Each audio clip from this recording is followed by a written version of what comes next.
Perhaps the most controversial ballot question this November is Proposition 102 in California. If it passes, doctors would have to report the names of anyone found carrying the AIDS virus, and health officials would have to notify all sexual partners.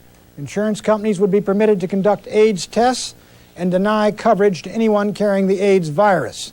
Now, here to discuss Proposition 102 are two of the statewide leaders in the battle.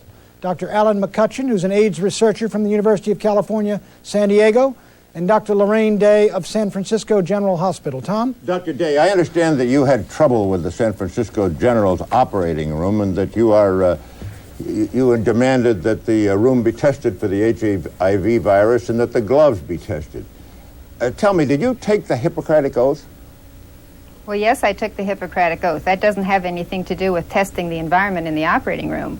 Well, don't you have a responsibility then to care for the patient under your care, to take care of that patient, to operate on him? Absolutely, regardless of whether he has AIDS? Well, that isn't the problem. I take care of the patients that have AIDS regardless of whether or not they have AIDS. What I ask for is I have an obligation to protect the young resident doctors who are working with me and the nurses in the operating room. And if I can protect them as well as take care of the patients, that's my obligation to both. Dr. McCutcheon, one does not preclude the other.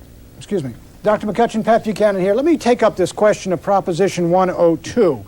Under it, as I understand it, physicians would have to report to health authorities that someone had come in, had the HIV virus, like Peter Staley here, and then health officials would have an obligation to run down the sexual contacts. Now, it seems to me this is exactly what they do in a case of syphilis. Why is this wrong when someone who's carrying the AIDS virus could be a potential killer of his roommate, and if has friends down at a gay bar, killers of them as well? What is wrong with running down these people and alerting them? It's going to be inefficient, ineffective, expensive, and it's going to create a terrible problem with people going underground, that is, not seeking medical care, not being forthcoming with their physicians or with public health officials. We can certainly do the kind of tracing that you're talking about now under the current laws. It's been done where it's appropriate, and that is in people who don't know they're at risk, such as women who are in contact with bisexual men or other drug users.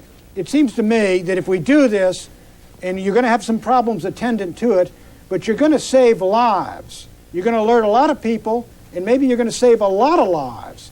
Now, isn't that the first responsibility of health authorities? I just disagree. If that were the case, I'd be all for it. It's simply not going to work that way. It's going to interfere with research. People are not going to be willing to come in, and especially those people who are not sick yet and carriers, and undergo complex research procedures if they know that this is going to trigger a mandatory process of searching down all their sexual contacts and a number of unwanted intrusions. So we think it's going to shut down research in this state at least, and this is a very important state. Moreover, I'm not alone in this opinion. All my fellow researchers up and down the state and the major organizations representing physicians, nurses, hospitals, and public health officials agree with me. Dr. Day, under this proposition, all the voluntary clinics in California would be shut down and all confidential testing would be abolished. Testing would be revealed to everybody, or to state officials. Testing would not be revealed to everybody. Well, it would be revealed to state officials. We'd have a list of homosexuals, in effect. It would be, Go ahead. What I'd like to ask you is, do you think that it is a wise policy to shut down all these clinics where people have come and voluntarily submitted to tests? The Public Health Department was set up to protect the public health of the people at large. It was set up to have reporting of contagious diseases like measles, mumps, tuberculosis, chickenpox, and that's what its purpose has been since it was set up, to protect those who are uninfected. Now we have a change in the policy, and we have decided instead to have the Public Health Department protect only the people who have this fatal disease, and they are abandoning the rest of the people who are uninfected. When we are reporting this is reported in confidence to the Public Health Department, just as every other contagious disease has been reported. Why is AIDS a politically protected disease? I think that's just I want Dr. absolutely Day to wrong. answer the question first, if you don't mind. It started out in the gay community. The gay community has been discriminated against for many wrong reasons for a long time. They were very concerned about discrimination, and rightly so. But now we're dealing with a disease that is 100% fatal. And they have confused discrimination against the gay community with the handling of a fatal disease. Dr. McCutcheon?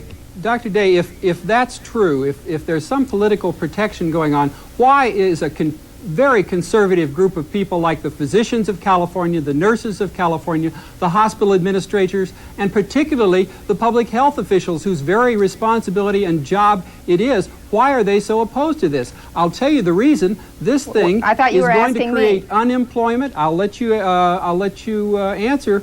And strip people of their health insurance, and those are the reasons they oppose the thing.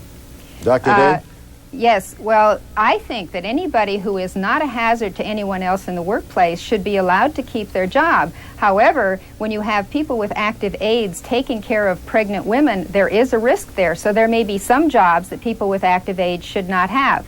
Just because a lot of people endorse this, that doesn't necessarily mean it's the best course to take. The government and governmental agencies have been wrong before, and there was a time in history when everyone thought the world was flat, and those who thought it was round were persecuted.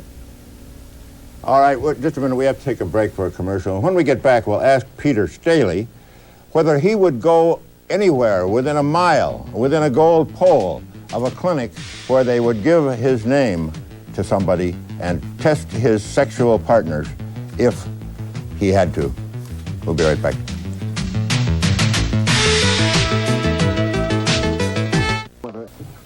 Peter Staley, under the Proposition 102, the state of California, if it's a law, when you go to a doctor and get tested, he would have to reveal your name to the health authorities, and he would have to trace the sexual contacts that you'd had. Let me ask you, would you go to a doctor under those circumstances? Absolutely not. This is the craziest proposal I've ever heard of. If New York State, where I come from, hadn't had full anonymous testing, not only confidential, but anonymous, I would never have had myself tested 3 years ago. I would not have changed my patterns that I have over the last 3 years. The far right wing has dreamed. The far right wing has dreamed. Wait a up minute. I want to ask proposal. Dr. Day if that doesn't make a lot of sense. Dr. Day? We have to have routine testing reported to the public health authorities so they can get the disease under control and plan for those who are going to be ill in the future. Are you talking about mandatory testing? No. I think that patients should be tested when they come into the hospital. I think patients should be tested at sexually transmitted disease clinics, as they have been for many other things. I think doctors should be able to test them with an informed consent that is oral but not written. But Dr. Day, Peter would not have gone to the doctor under those circumstances. Peter has announced on national television he's got AIDS. All his sexual partners know it. That doesn't make any difference. He would not have gone to be tested under the Many of circumstances those are that California underground has. anyway. They are underground anyway. We're talking about 3 years ago whether I've been tested. I'm very out now because I've been in the AIDS activist movement for a while, and I feel I need to be out to Why would you be bring up these afraid, issues. Peter, if you were tested and they simply turned it over to the health authorities to try to protect your friends? This proposition would allow employers to test. People would lose their jobs. We're People not talking. would lose We're their talking insurance. about. Well, look. Why don't you look? And I if don't an trust the insurance state company authorities calls me to up, keep this a hold it. secret. If an insurance company calls me up, says, "Mr. Buchanan, have you had cancer? Have you had heart disease?" and they ask you, "Have you had, some disease in your family?" and you get a higher rate if you have. What is wrong with asking whether they got AIDS? They don't go through and test your blood for all the various, but there are hundreds of viruses out there. Having a disease at the point is a different matter. why If you're cannot- just HIV Let me ask infection, Dr. You that's said McCutcheon. yourself you'd be dead. You could be dead in 5 years. Dr. Why shouldn't an McCutcheon. insurance company know that? Well, the insurance companies know about my condition now. That's because I've already progressed to a point. If I were simply HIV positive or infected with any virus in this country, I don't think an insurance company should be able to screen people. Dr. like that. McCutcheon, what Pat, about the- insurance? What about insurance?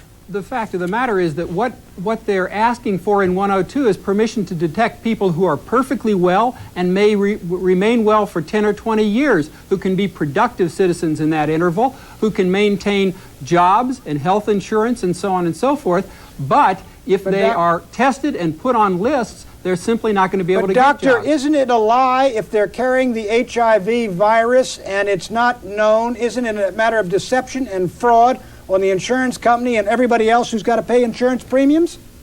Certainly not. If someone is not ill, there's no reason for them to declare themselves that they might be ill. I might have cancer and not know it. You might have heart disease and not know it. Doctor, if you've got the HIV virus, you know you're in deep trouble. Shouldn't the insurance company know that? I don't think so. I think the insurance company should, with the public sector, bear the burden of this just as the public sector has. I think certainly people who have AIDS should not get life insurance. There's no question of that, just as people with cancer don't. Right. But I don't think that we should exclude people in a way that keeps them unemployable. We have to get the epidemic under control and protect those who are uninfected. That's true, Dr. and the Day, way to do it, I think, is to maintain people's confidence. Will do that. Thank you very much, Dr. Day, Dr. McCutcheon, Peter Staley. Thanks for being in our studio. Mr. Braden and I will be back in a minute.